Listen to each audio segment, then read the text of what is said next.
Welcome back.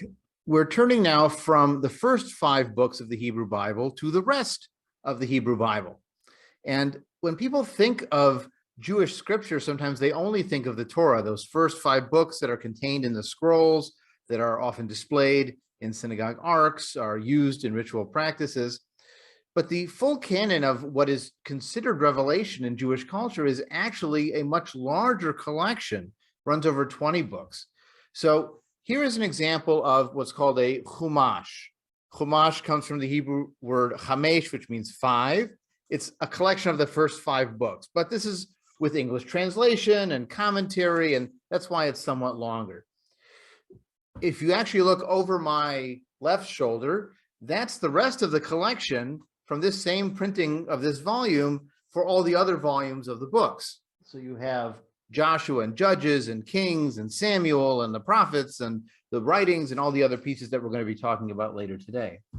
Now, if you wanted to, and you were being efficient, you could fit the entire Hebrew Bible into one volume. Here's an example for a book that's in Hebrew, but it's only Hebrew and no commentary. It's just the text. So if you want to go efficient, pick a language with no vowels.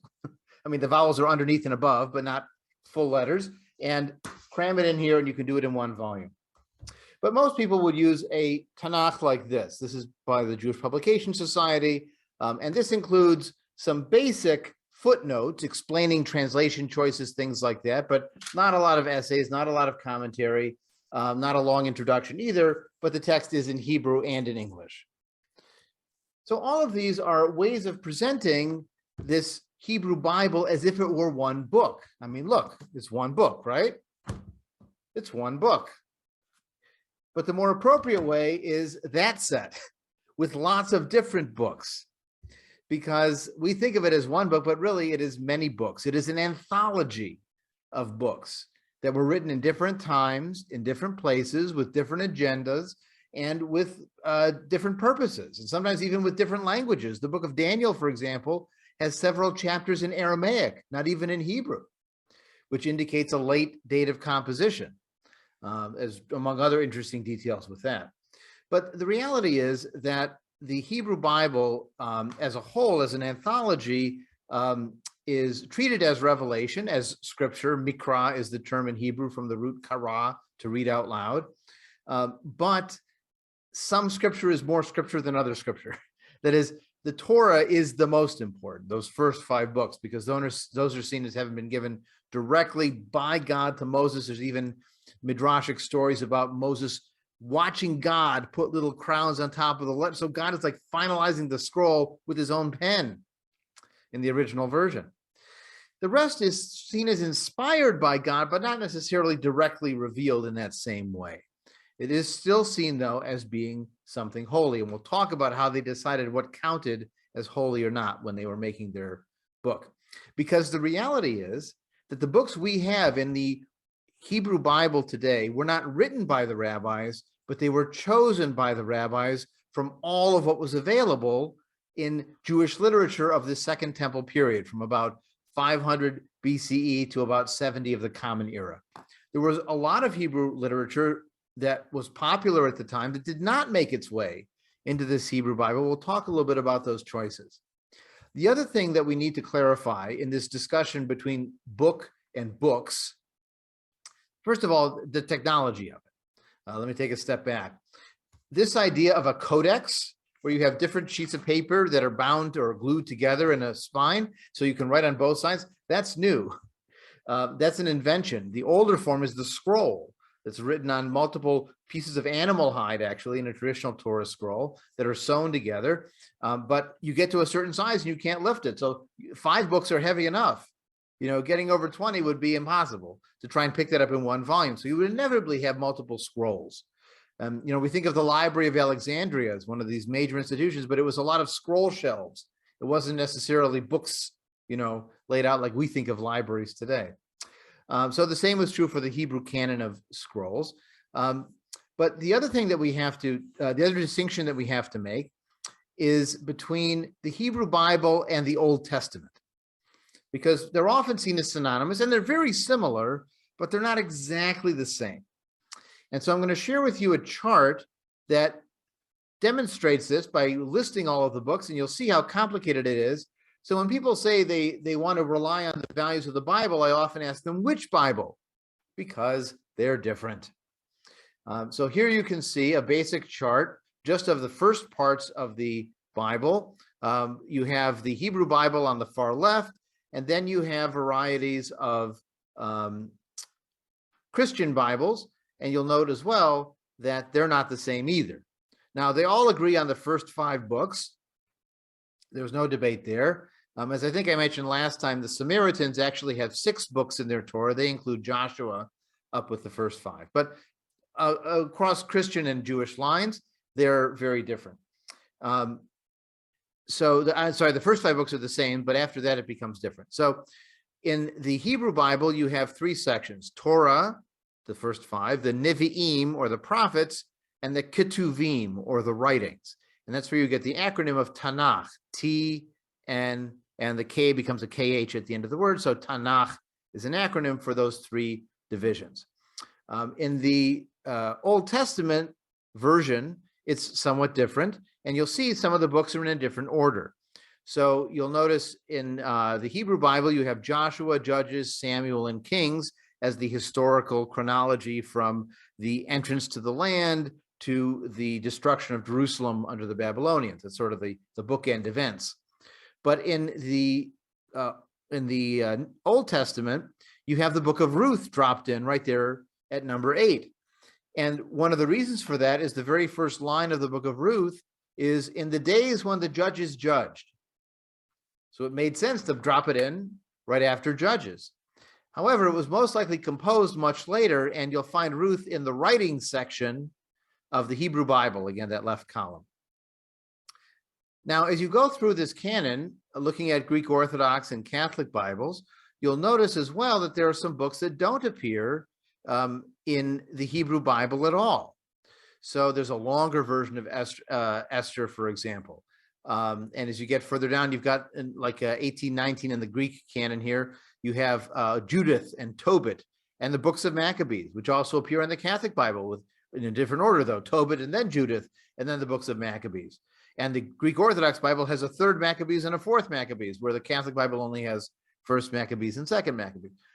Anyways, the point is that these were books written by Jews in this same time period, but they didn't wind up in the canon of Jewish life. It may have been because they were written in Greek, and the Old Testament is based on an early Greek translation of the Hebrew Bible called the Septuagint, which takes its name from the supposed 70 scholars who were involved in translating it, and they all came out simultaneously with exactly the same translation, which could only have been a divinely authorized miracle. And so they decided it was acceptable. So when you see early copies of the Septuagint, they follow the ordering of the books that the Christian Old Testaments do, and often include some of these books like Maccabees, Tobit, and Judith that are not to be found in the Hebrew canon. When you get to the later books as well, you'll notice that, again, the order is somewhat different, and you'll have the Wisdom of Solomon, the book of Sirach or Ecclesiasticus, whom we'll talk about in a little bit. And those, again, are mixed in. They're not marked as anything different other than part of the Old Testament in these books. And then they put the prophets at the end. Now, why would they put the prophets at the end as opposed to these writings? Well, because for Christianity, the Old Testament simply is a prefiguration of what's to come.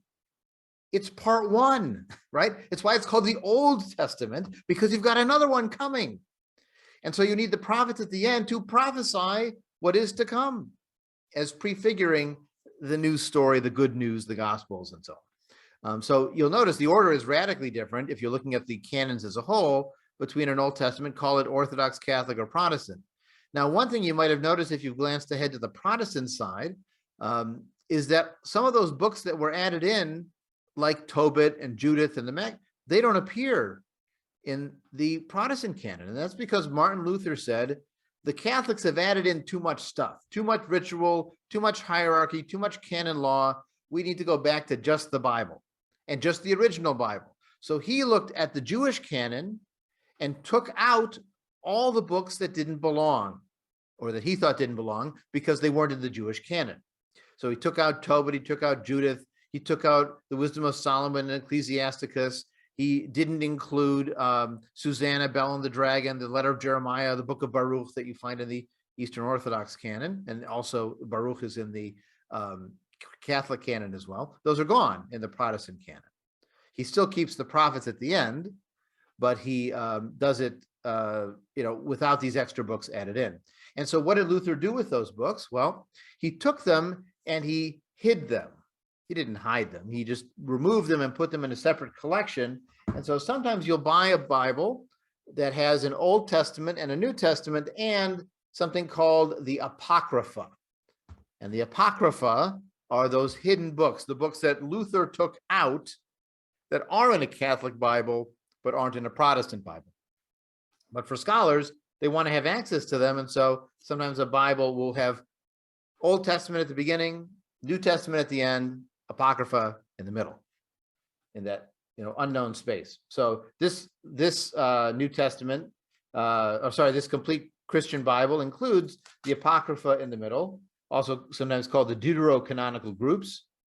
And it includes the additions to Esther, Bel and the Dragon, the book of Ben Sira, the book of Maccabees, the book of Tobit, etc.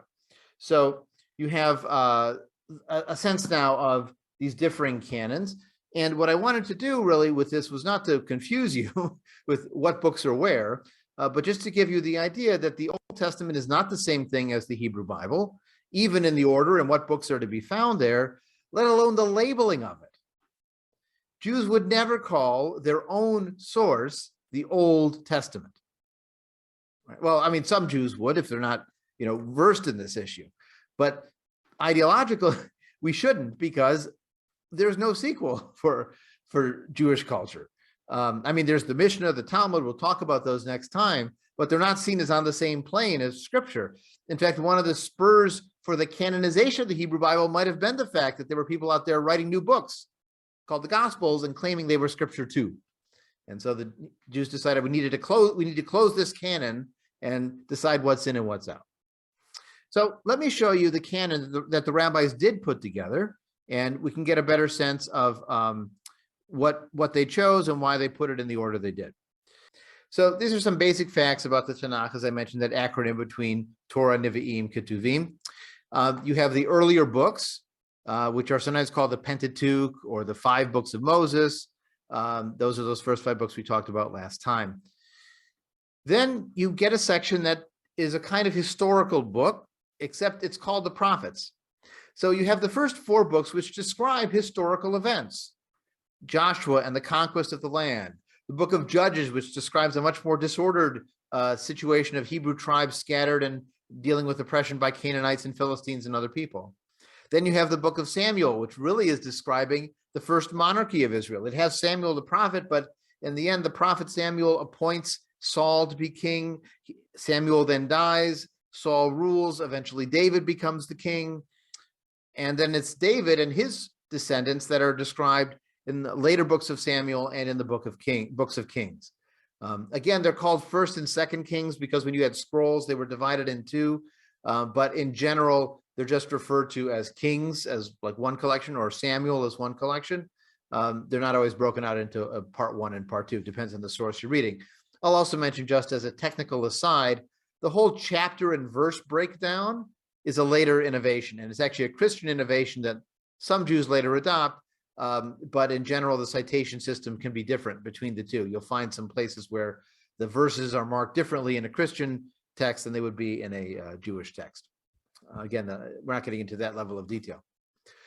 Now, once the book of Kings is over, once Jerusalem has been destroyed, now we get the books of the prophets. But the tricky part about the books of the prophets is that they don't all take place after Jerusalem is destroyed. Isaiah, and there's actually a very strong theory that there are multiple Isaiahs, because one Isaiah seems to be prophesying around the year 700, one seems to be prophesying around the year 600, and one seems to be prophesying around the year 500. Seems unlikely that one person could have been issuing prophecies that whole time. Maybe it was a school of Isaiah, maybe it was all attributed to Isaiah, but whatever the circumstance is, Isaiah certainly has elements that are clearly pre-destruction of Jerusalem. Jeremiah lives during the destruction of Jerusalem. He actually goes down into Egypt after the temple is destroyed, as opposed to fleeing or being taken away in exile to Babylon. And then Ezekiel is a diaspora or is an exile prophet. He's prophesying in Babylon to the Babylonian Jews, or Jews who are stuck in Babylon, I guess, in their forced exile. And then we have a book called the 12. After those three major prophets, you have 12 lesser or minor prophets, just because they're not that long. You know, they're 8 chapters, 7 chapters. The book of Jonah is only 4 chapters long. And they get a little bit less attention, but they're still prophets, and they still have, revelation validity in Jewish culture. So that marks the end of the section of the prophets. And then we have our third section called the Ketuvim, or the writings. And I have to point out that Ketuvim is another way of saying miscellaneous, because they're all writings. They're all written. So writings doesn't help you know what's in there, just like prophets has a section on history and a section on prophets, but it gets a more generic term. Now, the writings begin with 3 longer books, sort of like the prophet section as well. You've got the book of Psalms, which some of them may have been sung in the temple in Jerusalem. Some of them may have been composed afterwards. We'll see some examples of what psalmic writing looks like. Most of it is poetic writing in biblical poetry style. You also have a book of Proverbs, which is part of a wisdom literature tradition that desires that you should desire to seek wisdom and not rubies and jewels, that you should follow the wise, you should be tempered in your speech, and other kind of statements of accumulated wisdom.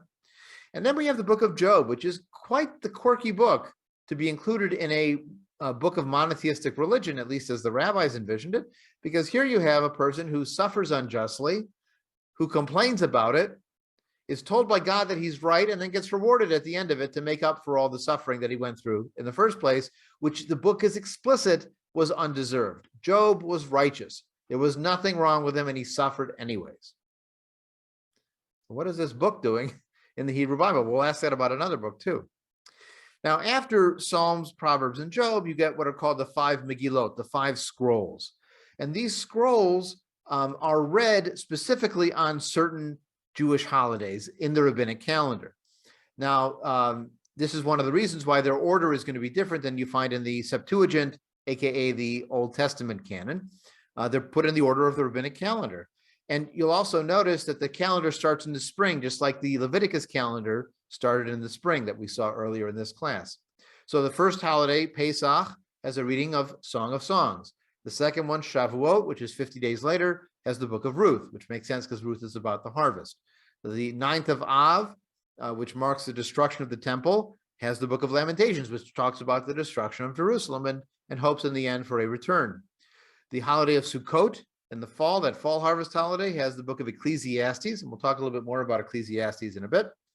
And finally, Purim, which is the 12th month, if you start in the spring, has the book of Esther, which makes sense because it's all about the holiday of Purim. It even is explicitly named in the book of Esther that this holiday should be called Purim. Then you have a book of Daniel, which is a prophet. And you think, doesn't he belong with the other prophets? What is Daniel doing here? Well, one of the reasons Daniel is there is he most likely was written very late, maybe even during the Maccabean persecution around 180, 170 BCE. And some of the allusions he makes, the use of Aramaic, as I mentioned earlier, all suggest that Daniel comes very late. One other detail that marks Daniel as late is while the Torah itself doesn't have an afterlife in any clear sense, the book of Daniel absolutely does. In chapter 12, very explicitly, it says there'll be a resurrection of the dead and some kind of afterlife. So that's also thought to be a sign that it's a somewhat later book because it's showing influence of other ideas and new ideas. And then finally, at the end, you have some priestly history. You have a description of the return from exile under the priests Ezra and Nehemiah. They are authorized by the Persian king to return. In fact, at the very beginning of the book of Ezra, there's a declaration by the Persian king, which has a loose resemblance to something called the Cyrus Cylinder, which was a declaration by King Cyrus of Persia that all the captive peoples that had been exiled under the Babylonians were allowed to return home. So this is thought to be an echo of that text as recorded in the Hebrew Bible. And we found copies of the Cyrus Cylinder archaeologically and have been able to mark the similarities and differences. So Ezra and Nehemiah describes the return to the land of Israel, the rebuilding of the temple in Jerusalem, the purification of the people because they'd gotten mixed with the other peoples, and the reestablishment of a priestly rule. And then the last book you have in the Hebrew Bible in that canon is called Divrei Hayamim, or the things of the days, the words of the days, or Chronicles in English. And Chronicles is fascinating because it's a retelling of Jewish history, particularly the Deuteronomic history that's in Joshua, Judges, Samuel, and Kings, but from a priestly perspective. It's a little bit like Tom Stoppard's play Rosencrantz and Guildenstern Are Dead, where Hamlet's a bit player and Rosencrantz and Guildenstern are the most important characters. So they've made the priests the most important characters in the books of Chronicles, or at least much more important in Chronicles than they were in the original books of Kings, because of course it's being told from a priestly perspective. Now, when you look at these different varieties of sources, you see there's a lot of different styles of writing. So you'll have folk literature or a kind of mythic origin history. You can see that very clearly in Genesis, but also to some extent in Exodus in the first 15 chapters that are the narrative of the oppression of the Hebrew slaves and their exodus to freedom after 10 plagues. Parts of the Judges also has a sense of folk literature, heroism, great deeds of daring do, that kind of thing. The book of Ruth has a kind of folk literature quality to it. It describes a woman from Moab who marries into a Hebrew family, migrates back with her mother-in-law, Naomi, who changes her name to Mara because her life is bitter. All of her husband and both of her sons have died, and one of her daughters-in-law goes back to Moab, but one of them stays with her. Ruth is the loyal one who says famously, "Your people will be my people, your God will be my God. Where you die, I will die, and there I'll be buried." And this is my future is with you. And they wind up going back to Bethlehem. There's an irony there that there's a famine that makes them leave Bethlehem. Bethlehem means Beit, house of, lechem, bread. So when there's a famine in the house of bread, there's something going on in the story. In any case, Ruth winds up finding a kinsman who's willing to marry her, and she becomes the grandmother or great-grandmother, I always forget which, of King David. So she becomes an integral part of the story of the Kings. That's another reason, by the way, why in the Septuagint, or the Greek translation of the Bible, done by Jews, by the way, before there was a Jesus, that's when the Septuagint most likely was made, about 200 BCE, they put Ruth earlier because it makes sense to have the ancestor of King David show up in the story before King David does, instead of way at the end. But for the rabbis who were designing this for their festival reading, they put Ruth where she goes in this history. You also have the book of Lamentations, which might well have been written in the aftermath of a major destruction. And the book of Esther is clearly a folk story. Now, you also have texts that are primarily identified as priestly literature. They often include long, detailed lists of what animals one is allowed to eat, how to offer sacrifices, what purity laws are, and how the priests are required to declare things pure or impure. Most likely that priestly strand also edited the Torah as a whole, so they were able to add in details here and there that may have added a ritual cast to what otherwise was folk literature or some other kind of material. Most of the book of Psalms is priestly focused because these were songs and hymns that were sung most likely in temple service. Obviously, Chronicles and Ezra and Nehemiah have a priestly cast to them as well. Now, there's also a strand of writing that's almost called the Deuteronomic history, or the monarchic history. This may well have been commissioned by kings or by people in the household of a king because they try to make the kings look good, or at least to make some kings look good. There are times Saul looks terrible and David looks good. And there are times David doesn't look so good either, because this may well have been edited post-kings or near the end of the monarchic period, and they've seen the failings of the kings from time to time. The book of Deuteronomy itself may well be the origin point for this, because a lot of the rhetoric of Deuteronomy finds its way into Joshua, Judges, Samuel, and Kings. And they also have a much more historical cast to them. And of course, one of the more disappointing pieces of these books are periodically they'll get into a story about a king, and then they'll say, and all the rest of the deeds of these kings, is it not written in the annals of the books of the kings of Judah? And you think, no, we don't have those books anymore. But oh well, we don't get to choose what survives. And then we have another strand called wisdom literature. These are books that focus on what people can know and people can do about the world, and how you can study the world to understand it and experience it that way. And most people would assign the book of Proverbs, the book of Job, the book of Ecclesiastes, and even the Song of Songs, which could be folk literature or wisdom literature as you decide to divide it. And you can find wisdom literature in other cultures too, in Egypt and Greek culture. In fact, some of the writing in Ecclesiastes sounds very much like Greek philosophy from the similar period. And then finally, we have the prophetic literature that are claiming to speak for God. The prophet shows up and says, Yavneh has called to me, and he says this, or I saw a vision from Yavneh, and the vision was this. And then they preach on and on about what people are doing wrong and what they need to do to get it right and what's going to happen. And most of them are doom and gloom, but if you want to get success as a prophet, prophesy doom and gloom, probably going to happen at some point. Now, how did this canon come to be? Well, and when? Obviously, the earlier books were written much earlier. The Torah is most likely compiled in its final form around the year 500 BCE. And all of the later sources indicate that the Torah is in more or less that format. Even the book of Ezra and Nehemiah describes the Torah of Moses, the book of the Torah of Moses being read, and that most likely refers to these 5 books. Now, the historical books may well have been written during the times of the kings or shortly thereafter, drawing on sources that were extant at the time. The prophets are compiled over centuries, and some prophets are dated to pre-exile, some are post-exile. But the very division of Torah, prophets, and writings is reflected in one of those late Second Temple books that made it into the Septuagint, but not in the Hebrew Bible. The book of Ben Sira, which is also called Ecclesiasticus, at one point refers to the sacred writings of the Jews as the Torah and the prophets and the other writings. So he already has a 3-part division, and he's dated to around 200 BCE. He has this 3-part division already set at that time. But of course, other writings doesn't tell you what exactly is in the other writings. So that makes it a little, not as precise as we would want it, but it does help by giving us in that time period a sense that there was this 3-part division of revealed scripture.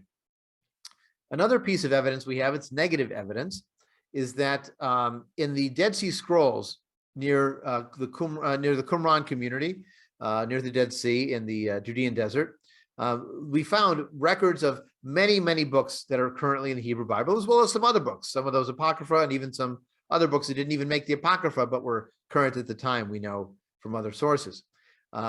So of the Hebrew Bible, there was a record of every book in our current rabbinic canon found at Qumran, except for the book of Esther. We found no fragments of Esther among the Dead Sea Scrolls. Now, it could be there was another jar with more scrolls and we just missed it.